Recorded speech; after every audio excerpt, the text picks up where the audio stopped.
Berlin, novembre 1884. Palais du chancelier Bismarck. Une conférence internationale est organisée.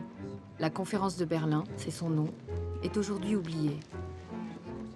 Elle a pourtant scellé le destin de l'Afrique pour les siècles à venir.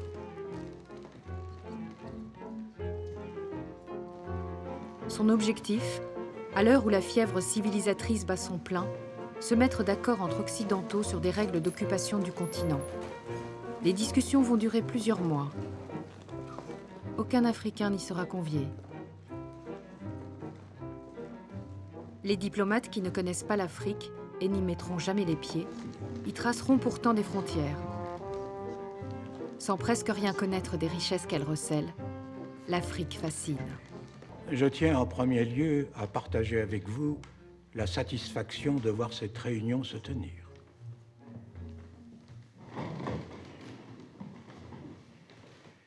Tous nos gouvernants partagent le désir d'associer les indigènes d'Afrique à la civilisation, en ouvrant l'intérieur de ce continent au commerce et à l'instruction, et en préparant la suppression définitive de l'esclavage.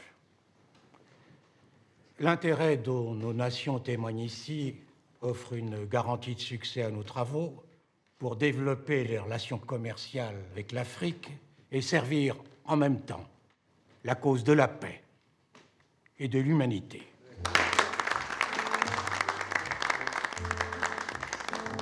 La mentalité de Berlin, c'est de dire « on va vous faire du bien malgré vous », en dépit de tout. On veut votre bien, on va vous faire du bien, que vous le vouliez ou non. Et surtout, soyez reconnaissants.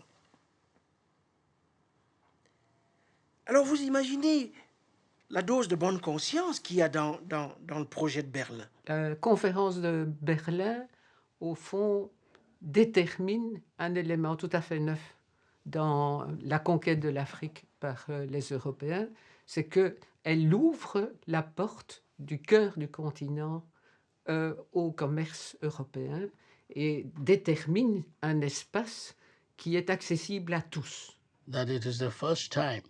C'est la première fois que la totalité d'un continent de 30 millions de kilomètres carrés est découpée par les Européens, entre eux, sans même demander leur avis aux Africains.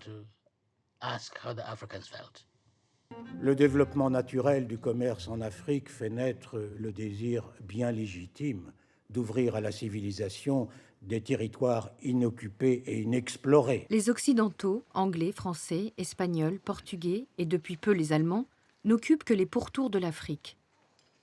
Si la conquête du continent est à leurs yeux inexorable, ils craignent qu'elle ne rompe l'équilibre des puissances en Europe. C'est pourquoi ils veulent interdire en certains endroits d'Afrique taxes et barrières douanières, symboles criants des nationalismes qui ont occasionné tant de conflits. Montrera aux que le gouvernement et la civilisation de la race blanche signifient pour eux paix et liberté.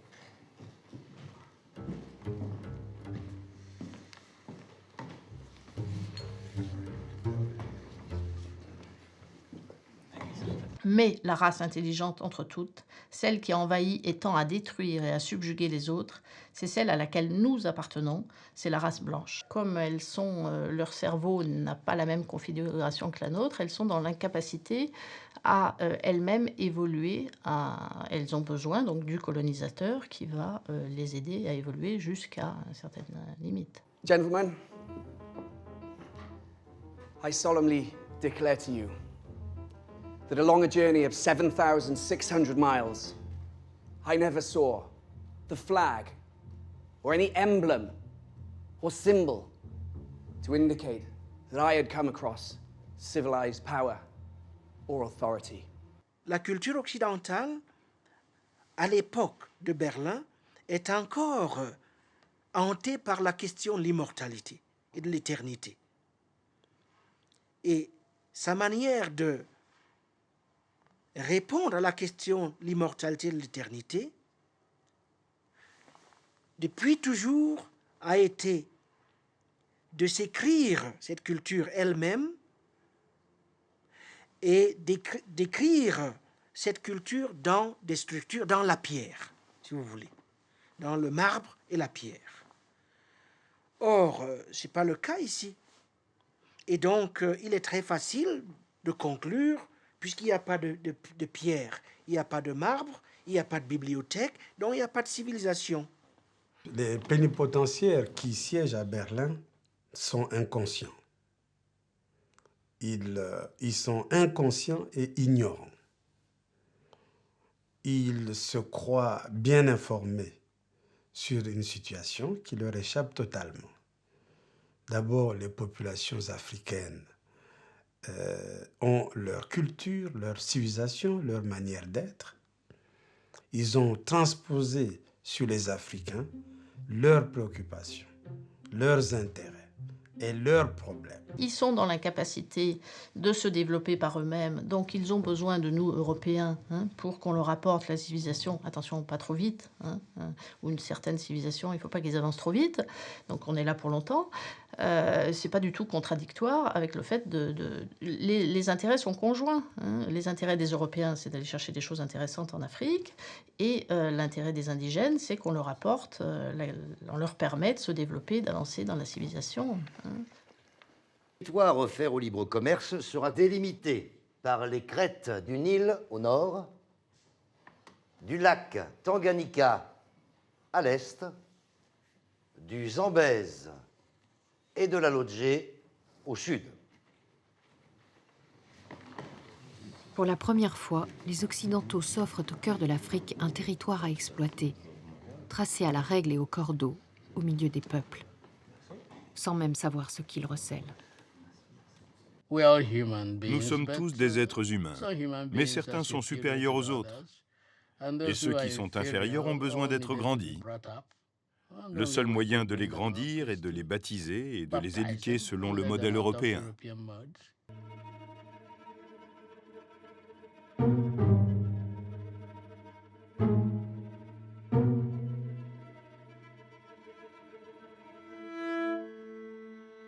Alors il faut bien dire qu'avant Berlin, les frontières existaient dans l'Afrique précoloniale. Mais il faut préciser tout de suite que ces frontières précoloniales avaient très peu à voir avec l'idée, disons, moderne de la frontière, qui est au fond une invention récente, d'une part parce que la frontière ne constituait jamais une limite infranchissable. La frontière était en général une zone de négociation et de marchandage.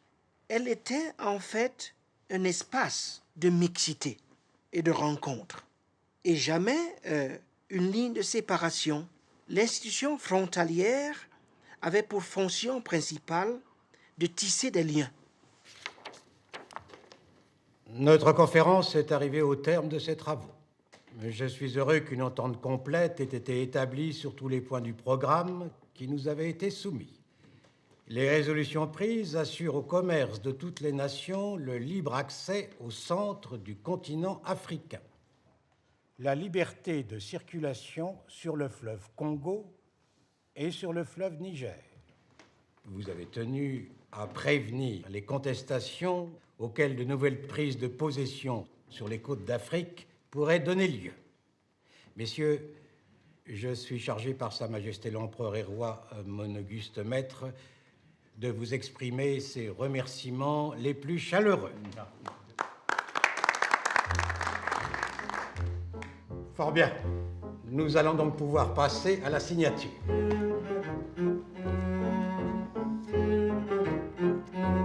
Messieurs, au succès de la conférence. À Bismarck. À Bismarck. Chancelier Bismarck. Chancelier Bismarck.